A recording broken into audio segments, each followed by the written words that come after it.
You're listening to the Higher Grade Help Podcast, tips and strategies for service providers.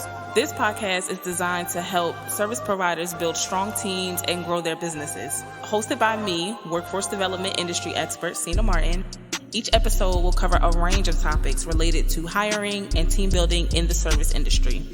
From finding top talent to conducting effective interviews, this podcast will provide insights and strategies to help service providers hire and retain the best team members. If you're looking to grow your business through effective hiring and team building, this podcast is for you. Hey, welcome. Welcome back to the podcast. Whether you're brand new here or you've been around the block with us a few times, I'm so grateful for your ear today or tonight, whenever you're listening to this. I'm so grateful for your ear. Thank you so much. On today's episode, we're going to talk about creating a positive work-life balance for your team. This is a part of a series that I'm going to release on the show shortly. I know we're still in the beginning phases. Can't believe we're already going into our next few episodes before we hit our first 10. So, consistency. Woo, woo. So excited. But this is going to be a part of a series I'm going to be releasing here soon on the show. And it's all about creating a culture that invites high performers and creating a culture that supports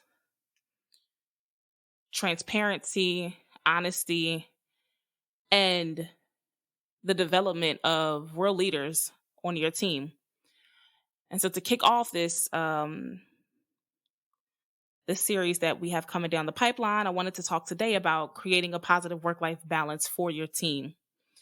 First of all, before we even get into this topic, before I even share with you like what inspired this topic, I have to tell you about a business challenge that we have coming up here in just a couple of weeks. So my team and I have been working very, very diligently behind the scenes on this, and I'm so excited to share that my company, my team and I, everyone at Higher Grade Help, we're now offering a brand new 5-day Building Business Resilience Challenge. It's a 5-day event, and it's going to kick off on May 8th. And this challenge aims to help you create a business culture that increases your visibility as a leader, as a CEO within your team, and it helps you to build better business structure and connections. This challenge is an opportunity for you to audit your processes, identify your business strengths and weaknesses, all while building resilience in this digital age of transformation. If you are paying attention to what's happening in the world around us, everything is changing. It's moving towards a different economy, towards a different structure, a different way of doing business, a different way of thinking. The speed that it takes to innovate is at a different level right now. And so that requires a level of resilience. And a lot of, our clients and you, a listener of the show or someone who is a part of this community, we all relate on one thing. We got it out the mud.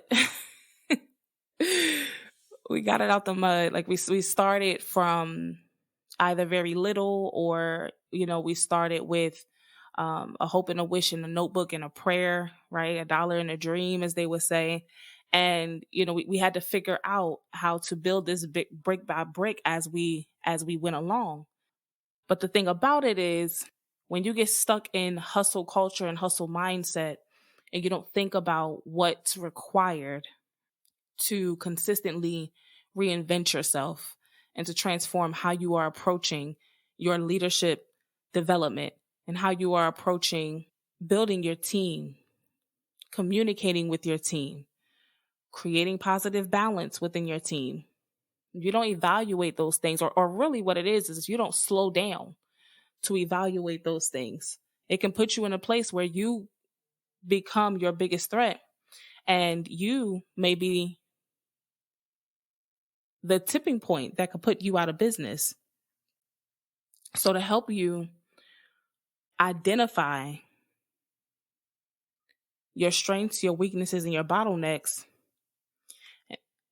while determining what your greatest levers of opportunity are for you to build resilience back in your business.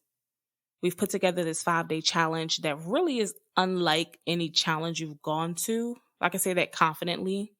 Out of the hundreds of challenges I've attended, I can say this very confidently. You've never been to a challenge like the one that we're going to be given on May 8th through May 12th. And this is an opportunity for you to increase your visibility as a leader, not your visibility on not your visibility on social media, not your, visibility of being consistent on your favorite platforms, but rather looking at how visible is your vision among the people who work with you on a day-to-day basis? How visible are you even to your team?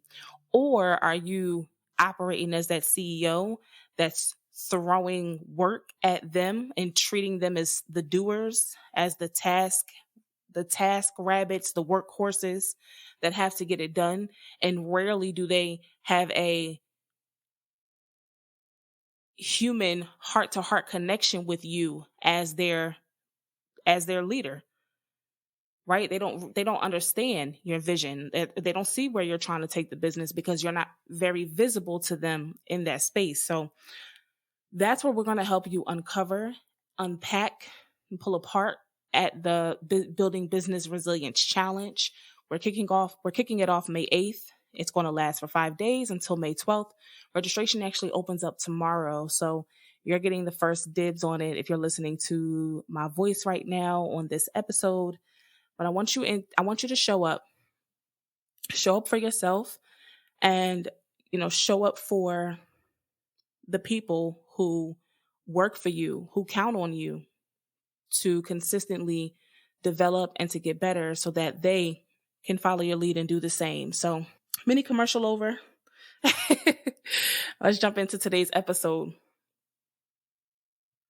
The reason I wanted to talk about creating a positive work-life balance for your team is because I did an exercise today. And I'm just looking around on my desk to actually pull it out as a reference point. But essentially what I did was I did this exercise today, and I just kind of made it up, like, thinking through some of our offers, and behind the business, we're working on refining our positioning, right? And just looking at some areas where we're being resilient, where we're not, where our weaknesses are, where we can improve, where we can tighten up, become more concise in how we serve, and really how we deliver our services is what I should say, how we deliver our services to our clients. And so with that in mind, I took most of today to create a offer that we're going to be releasing here in the coming month. And so as I was putting together that offer and going through what our, if you've been in any of the Higher Grade Help coaching programs, if you've been in Exponential Experience, if you've taken any of our accelerators, thank you. Words cannot express the gratitude that I have for you investing in us, investing in yourself, but trusting us on this journey of your own growth from solopreneur to CEO. Just thank you so much for that. And I was going through some of those conversations and just looking at the data, honestly, that we have on or from you, our clients who have gone through these programs. And so I was just reading through it, and I created a health report, so to speak. You know, when you have to take your like if you have any young kids, or if you have any kids that are in like middle school, like I do, you know how you have to take them to go get their physical if they want to try out for a sport or anything with physical activity. You have to typically go to make sure their records are updated at school. And so I said, let me come up with like a physical for my clients, right? And so I created this little chart out of this really cute paper that I had from a planner that I purchased. I think I bought it at Joann's. Actually, it was towards the beginning of the year when we were doing a goal setting workshop in Atlanta. And so I pulled out some of this paper and I created like this health report on our clients. And I just went through and looked at what each of them said. And one of the biggest things that kept coming up as I was creating that report and looking for the similarities between experiences across our wide spectrum of clients was that it's a struggle to create work-life balance for you as the individual, like you as the person, right? You as the person who's operating as a CEO. It's a challenge for a lot of you, and this may be true for you as you're listening to this, as you're listening to me talk about this right now. But it's a challenge to create a balance for yourself. But what I noticed is the thing about it is that you're skipping over the necessity to create balance for yourself amongst your own work and your personal life for whatever the reason may be. And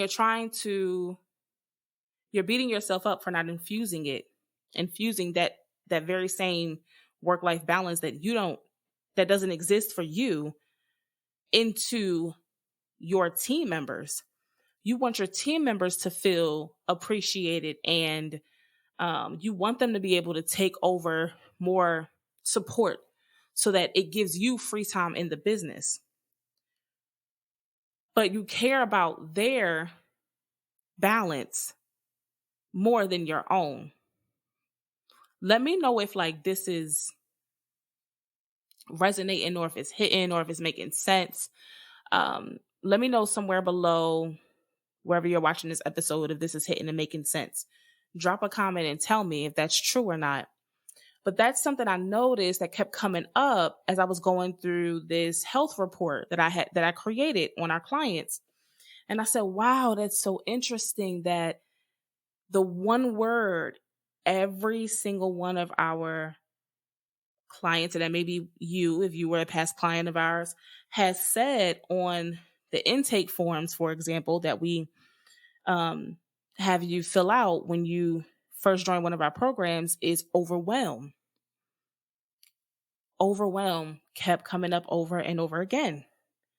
And in the same breath, you want your team members to feel at ease and you want them to embrace your clients the way you would.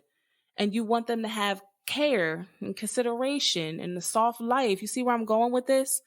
How can you disseminate peace if you don't have that?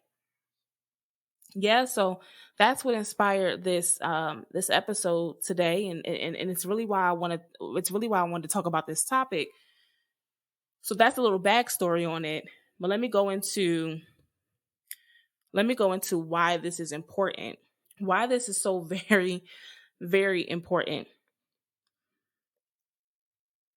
This is something that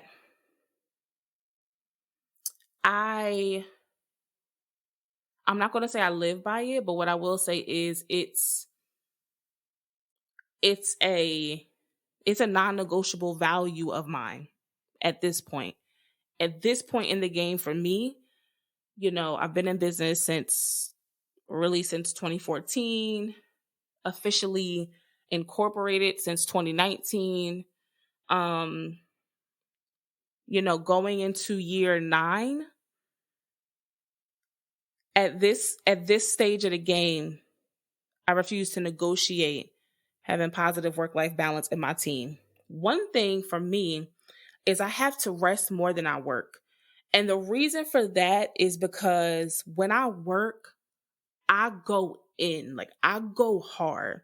I will easily put in 14-hour days, 15-hour days, if that's my duty too. Like right now, we're going into a launch season. And I'm going to talk about this further into the show, how to know the difference between seasons of balance and seasons of building. But when I build, I go in, right? So because of that, I have to rest more than I would actually work. That doesn't mean I'm sleeping in, late into the day until 12 o'clock in the afternoon. And, that that doesn't mean that I'm only working 2-hour work weeks. That's not the case at all. I am not there by any means. But what I am saying is that rest is highly prioritized. And it's been that way for me probably for I'd say the last 6 years or so, 5 or 6 years or so. And I've over time, especially with having kids, I found myself attempting to backslide into old habits and backslide into old ways of, working and overworking and not listening to my body. But to be very honest with you, at this point in my life, at this age, like early 30s, I just don't have time for that. it's it's not in my interest at all to burn out, to be overwhelmed, to be overworked. And you may want to get to that point. The one thing I can say is the way I got to this point is that I made it a priority that I refused to compromise my life for what needed to be done in work. I refused to compromise it. And sometimes that requires drastic actions. Like sometimes you have to do drastic things to reach that level. I've had to literally burn my business down at least 2 or 3 times. And I mean literally start from scratch, like 0 clients, 0 services for sale, retire all my digital products, no team, going from a team of 4 back to a team of 1. Multiple times I've had to tear the whole house down. Like it was a full tear down so we could rebuild. But that's what you have to have, that level of dedication if you really want to achieve work-life balance. And let me say this too. I did a live stream on this like about maybe a year and a half ago, where I said there really is no such thing as work-life balance. That's actually a myth. There's really no such thing as work-life balance. What it is you prioritize. You prioritize what's most important in that moment. I don't believe in balance. It's not really about balance. It's actually about priority. Because we live in a world that's so out of balance. Yeah? We live in a reality in a world that's just so out of balance. If you get into that and if you get into those conversations, you can look around you and see how things are moving and how let's just use a couple examples, right? There's so much going on with like the healthcare industry, the food right now, right? All of these debates about GMO and what's going on with the air quality and global warming. Like the world's out of balance. There is no ifs, ands, or buts about that part. So it's very difficult to find balance when you're living in an unbalanced place. However, priority is something you always have control over.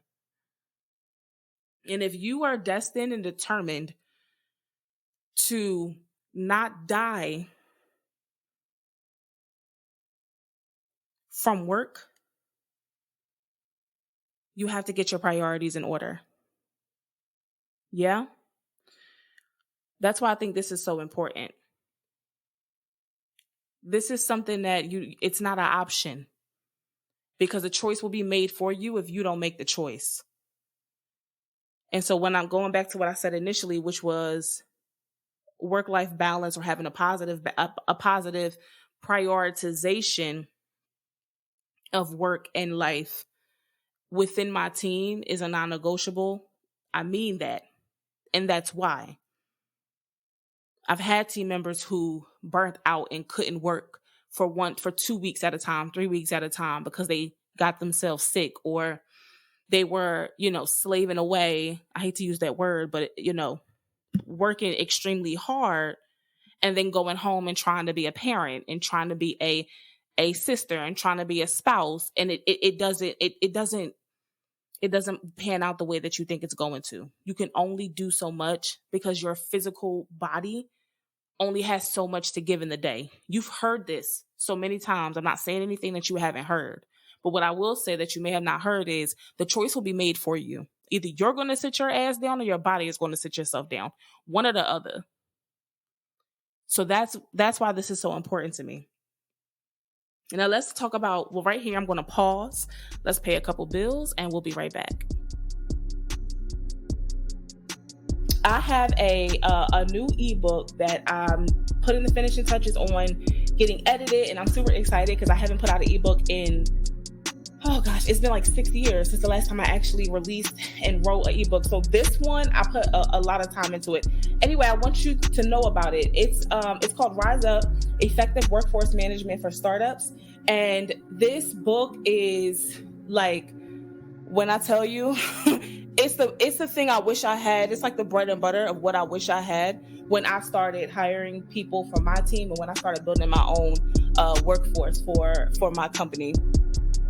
So if you want practical tips and strategies for managing and motivating your team to achieve success in your business, and you want to make sure that you are giving them effective feedback, and you want to understand how to encourage them to manage their day-to-day schedules and all of the things it really takes to not micromanage, but empower people who are working for you, this ebook is like the blueprint on how to do it front to back. I don't leave anything out.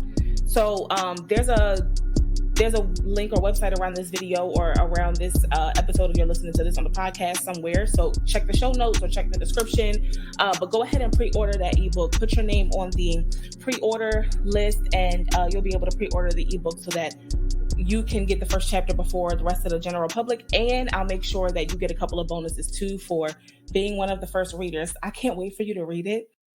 Okay, welcome back. So talking about creating a positive work-life balance for your team. Let's go into the next part of this, or the next section of this, which is how I've been able to do this. How I've been able to do this.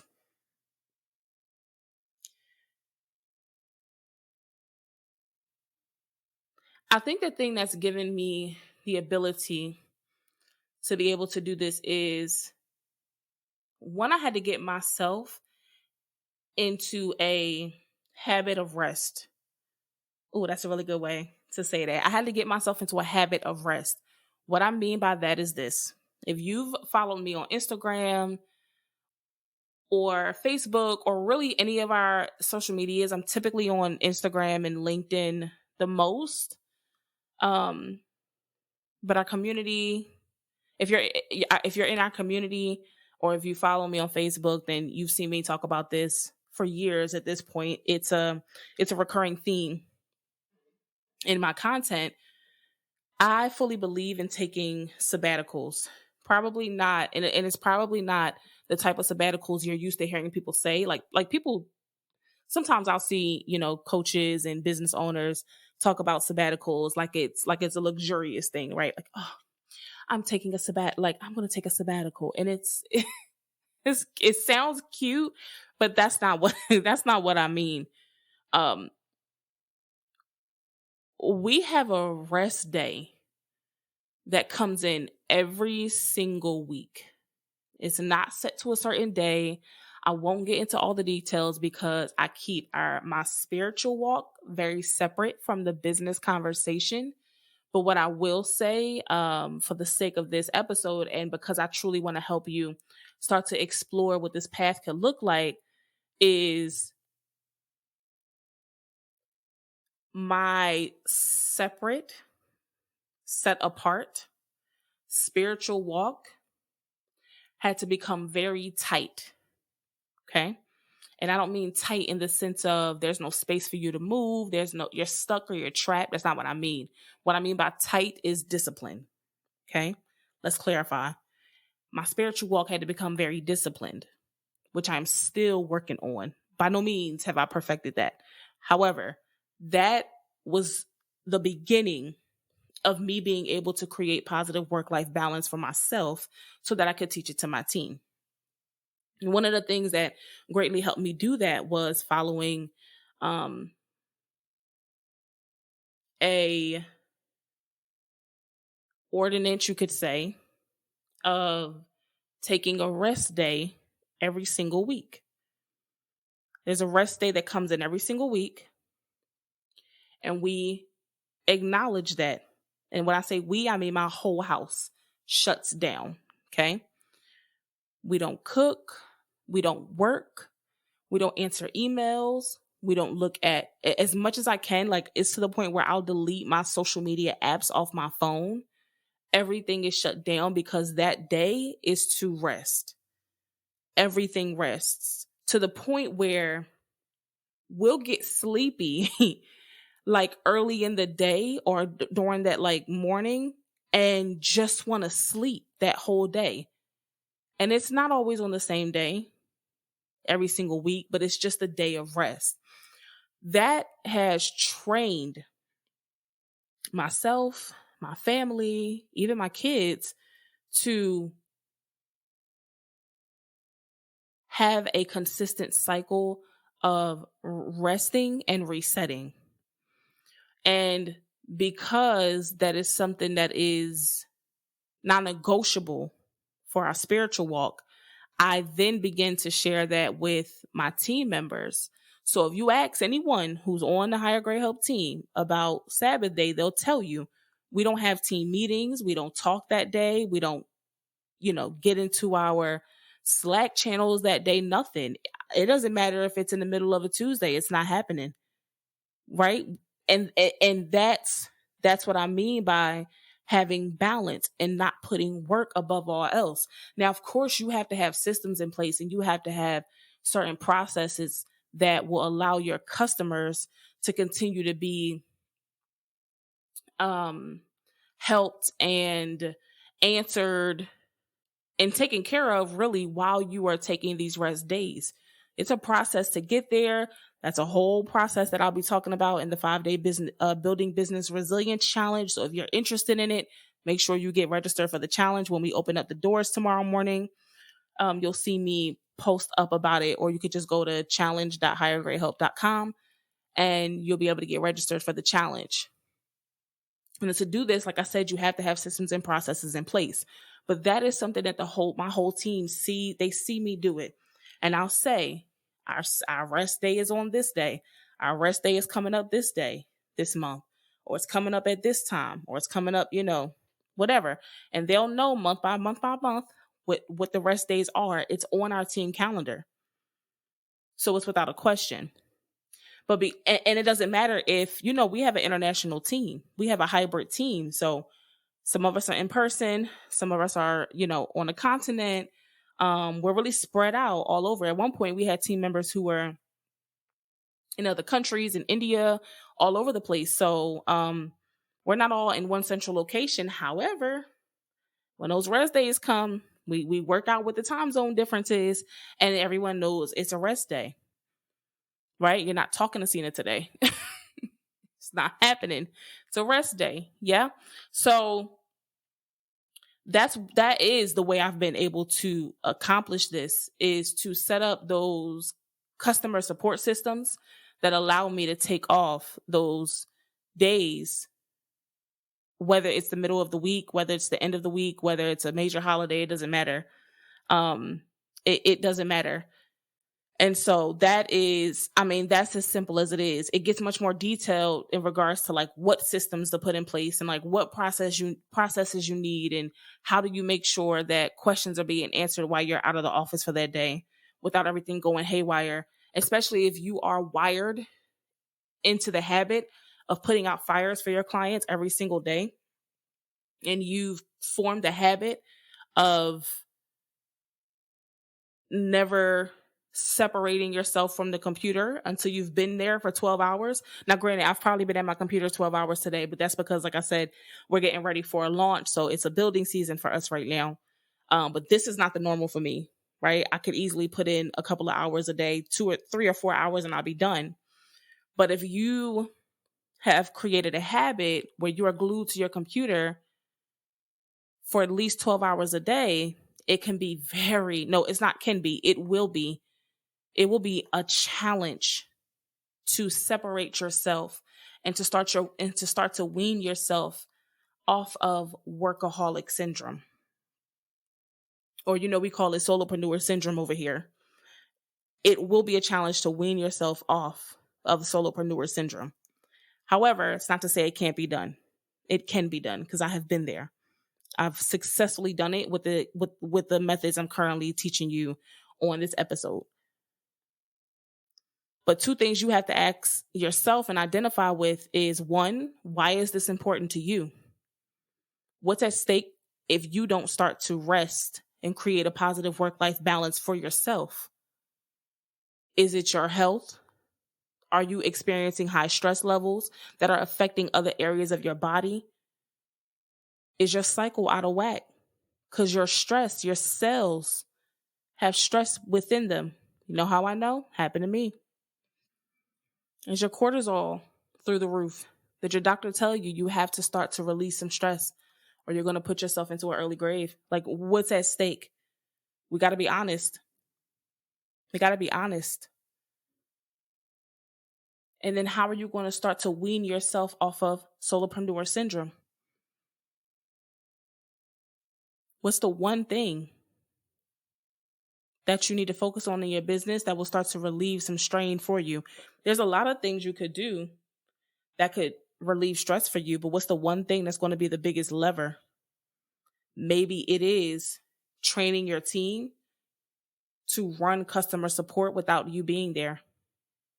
Maybe it's just documenting what the customer journey is for your most profitable service so that you aren't the one who has to be stuck in client fulfillment and doing all of the coaching or the bookkeeping or the birth work or whatever service it is that you provide.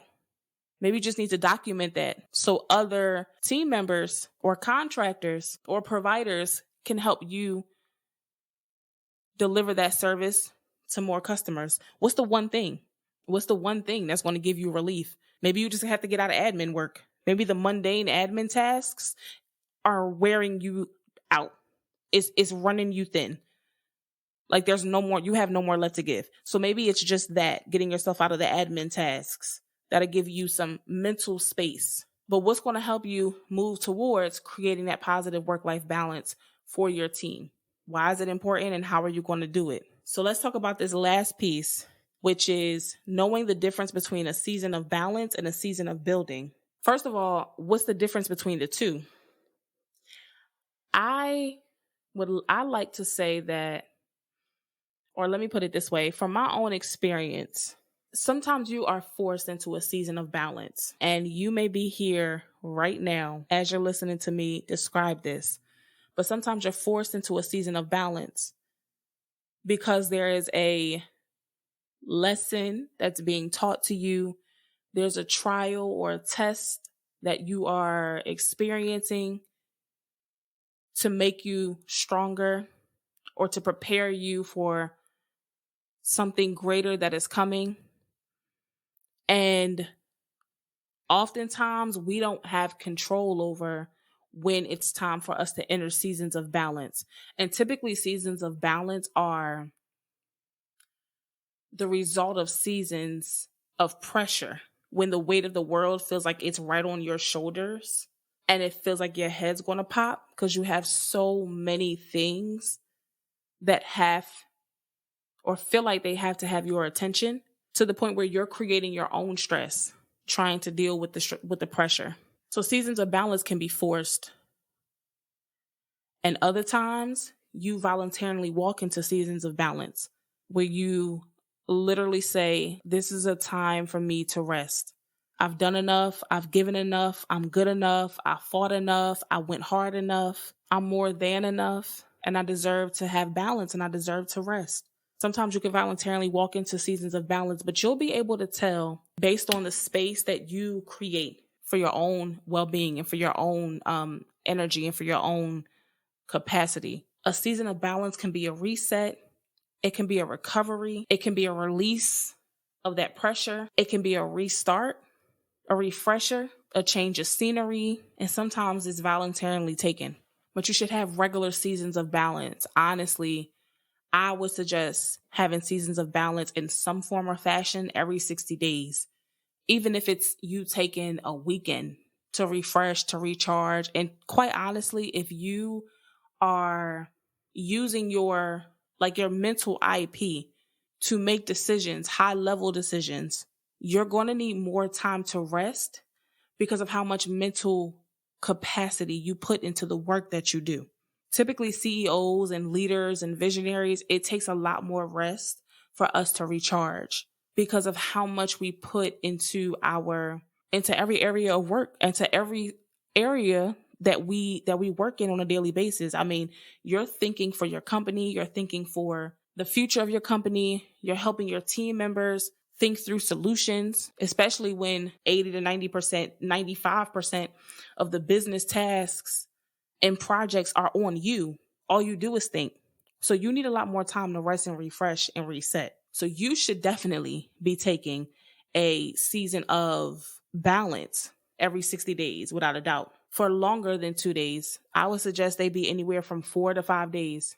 Every 2 months, you should be doing that. But the difference between a season of balance and a season of building is when you're building, I mean, come on, it's no holds bar. It's all gas, no brakes. When you're in the season of building, you're expanding, you're growing, you're branching out, you're trying new things, you're stepping into new territories, you're showing up in new environments, you're putting yourself, your face into new rooms, you are courting new conversations, right?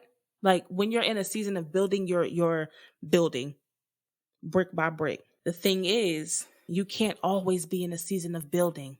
That is not a constant state to live in. Why? Because everything has a season. Imagine if we only ever had summer. No other seasons. It was just summer all the time. What would happen to the vegetation, to the plants, to the planet, right? That's a reason it's called seasons and times, and things come and they go and they change. It's because it's naturally, time and seasons are naturally doing their job of keeping everything in order, in balance. And if we only experienced one of the 4 seasons, everything would continue to be out of balance.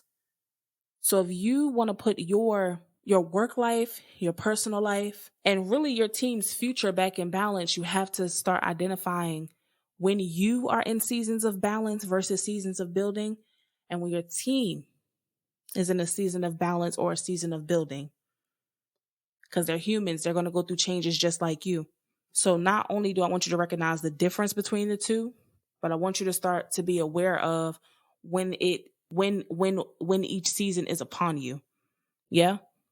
And when your team is in either one. Because if your team needs to be in a season of balance, but you're pushing them and you're straining them and you're overworking them to be in a season of building, you are asking to not have a team. You are asking for them to go to LinkedIn when they're on their break and start to submit applications to other organizations. You're asking for high turnover rates amongst your team members. It doesn't matter how many times you do performance reviews or how many employee benefits you provide or how many incentives you give them to stay. If they need to be in a season of balance and you're pulling on them as if they're in a season of building, they won't stay with you long. You may have trained yourself to work in seasons of building all year round, but your team members will not do it. And so if you want to create a positive work-life balance for your team, these are the areas that I want you to start evaluating and pay attention to. Let me know what you thought about this episode today. I'm curious to know if you're in a season of balance or a season of building right now. Where are you? How are you feeling? Did any of this resonate with you? And really, what's your biggest takeaway after listening to this episode? Just give me one action item, one thing you're going to do to create more positive work-life balance amongst your team after listening to this. Don't forget, registration for the Building Business Resilience Challenge opens up tomorrow. It's a 5-day event. We're going to be running from May 8th to May 12th. I hope to see you inside. Thank you so much for tuning in, and I'll see you for the next one.